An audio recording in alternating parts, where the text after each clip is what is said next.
بسم اللہ الرحمن الرحیم۔ الصلاۃ والسلام علیک یا رسول اللہ، الصلاۃ والسلام علیک یا نبی اللہ۔ معجزات نبوی صلی اللہ علیہ وسلم۔ معجزات کے اصل معنی ایسی چیزیں یا واقعات جو عقل و شعور سے بالا تر ہوں اور عام زندگی میں ان کی مثال نہ ملتی ہو۔ انبیاء علیہ السلام کی زندگی ہی ان کی اصلی معجزہ اور ان کے منجانب اللہ ہونے کی دلیل ہوتا ہے۔ اللہ رب العزت نے اپنے ہر نبی کو کوئی نہ کوئی معجزہ دے کر بھیجا تاکہ حجت تمام ہو جائے۔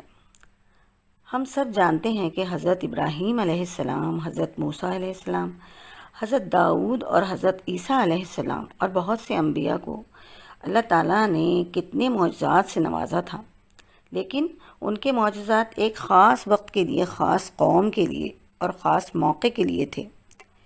لیکن اس کے برعکس نبی معظم نور الہی سرور کائنات رسول اکرم صلی اللہ علیہ وسلم کو اللہ تعالیٰ نے ان تمام تر معجزات سے نوازا جن سے پہلے تمام انبیاء کو آراستہ کر چکا تھا، اور آپ صلی اللہ علیہ وسلم کے معجزات آپ صلی اللہ علیہ وسلم کی طرح رہتی دنیا تک قائم و دائم رہیں گے۔ میرے آقا صلی اللہ علیہ وسلم کے ایسے ان گنت معجزات ہیں جیسے شق القمر سے کون واقف نہیں ہے؟ معراج کے واقعے کا کس کو انکار ہے؟ معراج کا یہ کتنا بڑا معجزہ ہے کہ اللہ تعالیٰ نے وقت کو روک کر اپنے محبوب صلی اللہ علیہ وسلم کو شاندار سواری پر بلایا اور تمام آسمانوں کی سیر کرائی، اپنے انبیاء کو ان کا دیدار کرایا۔ جس مقام سے آگے خاص الخاص حضرت جبرائیل علیہ السلام کے بھی پر جلتے ہوں، اپنے محبوب کو اس سے آگے بلوایا اور انہی تحفے میں امت کے لیے سجدے عطا کیے۔ سبحان اللہ۔ سورج کو پلٹانا، مردے کو جلانا، پیڑوں کو چلانا، پتھروں کو پڑوانا اور گنگے کو بلوانا، یہ سارے معجزات سے ہم سب واقف ہیں۔ ان سب واقعات کے برعکس حضور صلی اللہ علیہ وسلم کے دو بڑے معجزے، جن میں ایک سب سے بڑا معجزہ قرآن کریم ہے، دوسرا آپ صلی اللہ علیہ وسلم کی زندگی۔ قرآن مجید میرے آقا صلی اللہ علیہ وسلم کے قلب اطہر پر نازل ہوا۔ اللہ تعالیٰ نے خود قرآن پاک میں فرمایا کہ اس کتاب کو ہم کسی پہاڑ پر نازل کرتے تو وہ ریزہ ریزہ ہو جاتا۔ یہ معجزہ ہمارے درمیان موجود ہے۔